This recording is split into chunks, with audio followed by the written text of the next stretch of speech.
এই এক্সপেরিমেন্টে আমরা যেটা দেখব সেটা হচ্ছে যে গরম পানি এবং ঠান্ডা পানি কোনটাতে কোন একটা রং খুব দ্রুত ছড়ায়। এই জন্য আমাদের বাম হাতে আছে গরম পানি এবং ডান হাতে আছে ঠান্ডা পানি।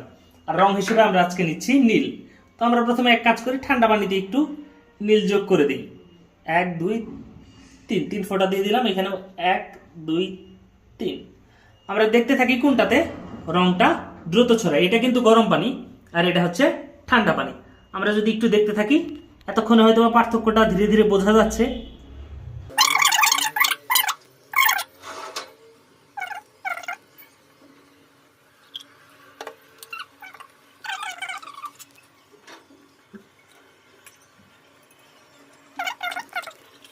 দেখাই যাচ্ছে আমাদের বাম হাতে মানে গরম পানিতে খুব দ্রুত ছড়িয়ে গেছে, ডান হাতের এই ঠান্ডা পানিতে ছড়াতে এখনো যথেষ্ট সময় লাগবে।